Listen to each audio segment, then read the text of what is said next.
Easter is one of the most important celebrations, but even if you don't share the Christian faith, it's likely that you still have fond memories of getting together with family or having an Easter egg hunt.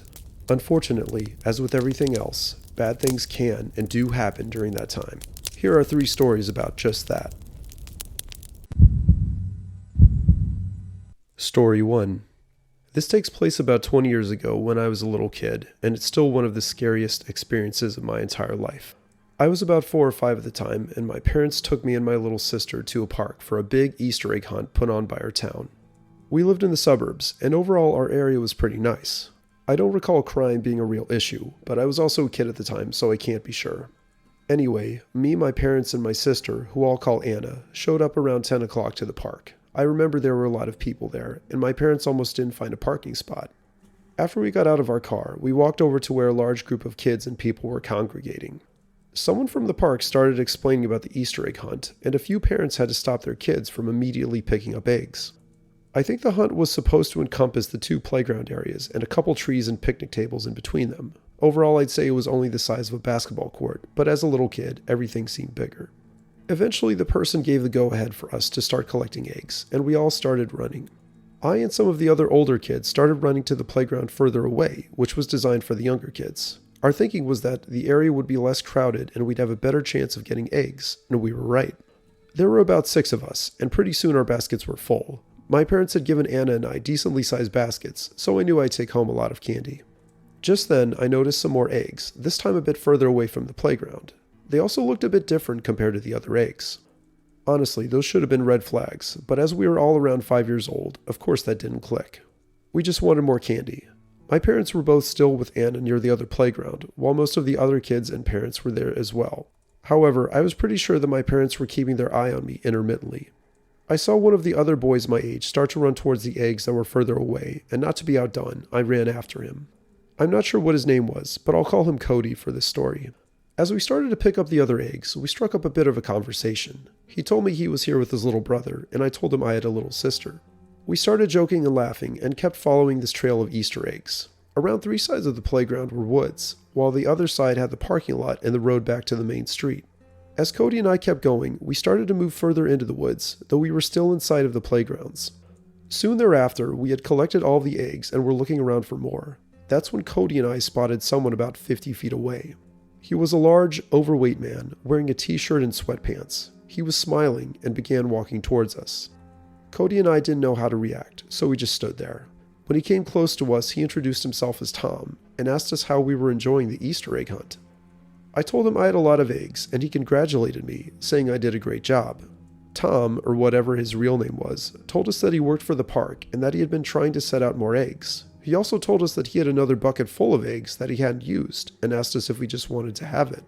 I think anyone with an IQ over 50 could have figured out what was going on, and though I hesitated a little bit, disturbingly I didn't really question what this man told us. Cody and I started walking, and he actually grabbed Cody's arm. I'm not sure where he was leading us, and as we were going into the forest, I couldn't see anything up ahead. But immediately after we started following him, I heard screams coming from the direction of the playground. Cody and I turned to look, and there were about 20 people coming towards us, including our parents. The man let go of Cody's arm immediately and started booking it into the woods. Needless to say, my mom was hysterical. My dad was upset and scolded me for trusting a stranger, but deep down I think he was scared of almost losing me too.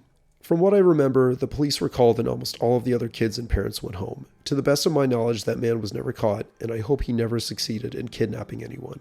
Looking back on that experience, it seems surreal, especially since I didn't pick up on the red flags immediately. It just goes to show that there's bad people out there, and it's best to have your wits about you.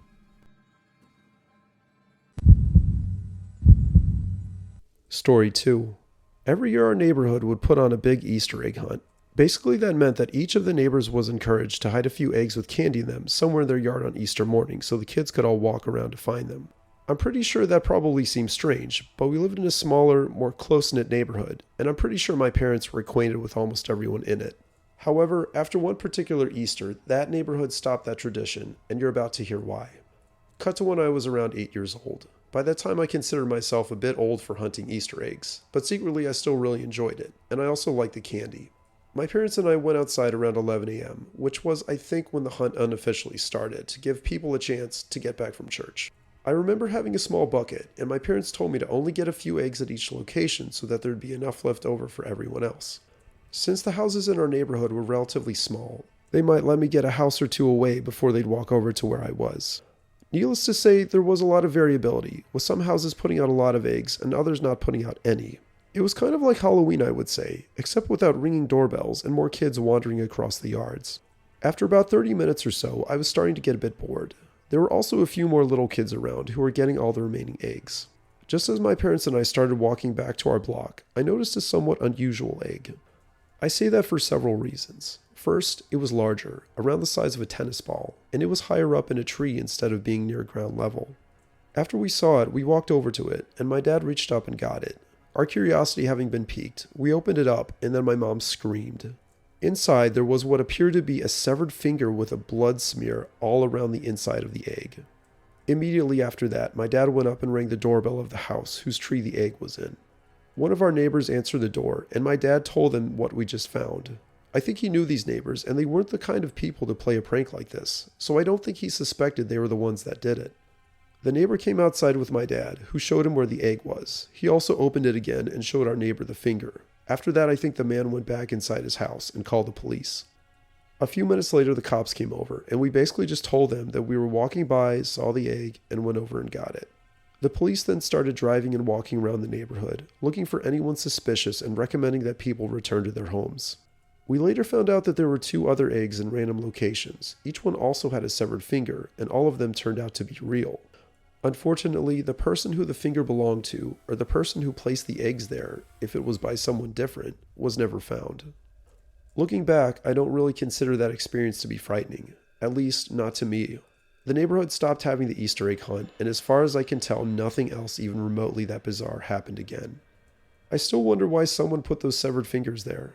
I can only imagine that they were mentally disturbed, or maybe were trying to intimidate somebody in the neighborhood. Either way, it stands as a strange footnote of my childhood. Story 3. I grew up in southern Indiana, and this story takes place one Easter when I was a kid. We lived not too far from a small mall, and our parents would take us there to go clothes shopping, and I'd go there to hang out with my friends sometimes. I honestly can't remember the name of it, but I do have fond memories from there. Anyway, one Easter my baby brother got really interested in the Easter bunny for some reason, so our parents decided to take us to visit the mall since they assumed there'd be someone in a bunny suit who would take pictures with kids. I think I was 12 at the time, so I wasn't really interested, but I still had to go. This was the Saturday before Easter, and the mall was decently busy.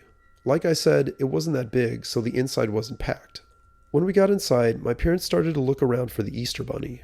There's a small lobby-like area where they had a Santa for Christmas, so that's where we went. To my parents' and brother's dismay, there were only a few Easter decorations, but no one in a bunny suit. My brother became upset, and my parents tried to comfort him. My dad said we could go to the candy and toy store. Meanwhile, I asked my mom if I could go to some of the other stores, and she said that it would be okay, but to meet back at the same area in 15 minutes. While my parents and brother walked away, I went to Spencer's and just looked around. For some reason, I was always fascinated by those plasma energy balls, so I looked at some of them along with the lava lamps. I went to a few other stores but didn't buy anything, and then eventually started walking back. However, as I did so, I saw someone in a bunny costume with a group of bystanders. So apparently the mall did hire someone, but that person was just walking around.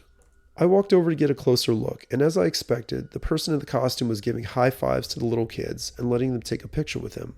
At least, I had imagined it was a man inside the suit. I walked back to the lobby area where my brother and parents were already waiting. I told him that the Easter bunny was walking around, and I remember my brother's eyes lit up. My parents thanked me for finding him as we all started walking over. When we got there, my brother ran over and started hugging his leg. The person made a surprise gesture before bending down and giving him a high five. My brother asked if he had any Easter eggs, to which the bunny shrugged his shoulders in an exaggerated way. Just then, my parents saw another couple that they knew and went over to talk to them. Before they left, however, they asked me to look after my brother. I stood by and watched as he continued to wave his arms and then started running around the Easter bunny. I actually found it entertaining how excited he was getting. Eventually, the bunny started walking away from where we were standing, and my brother started to follow him. I somehow knew my parents wouldn't be okay with us leaving the food court area, which is close to where we had been standing, so I went over to get a hold of my brother. What happened next was one of the most unexpected and shocking moments of my life. Just as I was about to take hold of his hand, the man in the bunny suit full-on grabbed him and lifted him up. And I don't mean like in a playful way. No, whoever it was literally reached down with both hands, picked up my brother, and held him close to his chest.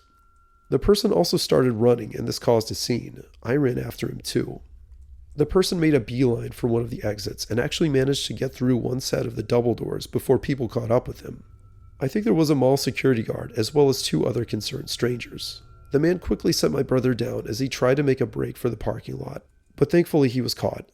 My parents showed up about a minute later. They had just been looking for us since we weren't by the food court anymore, and decided to check by the entrance when they heard the commotion. My mom started freaking out when she realized what had just happened, while my dad ripped off the top of the costume and punched the man underneath. I remember he was an older man and looked rather disgusting. I won't go into much more detail, except for saying that the man obviously didn't work at the mall. No one there knew who he was or had seen him before. We ended up pressing charges, and he was convicted and went to jail.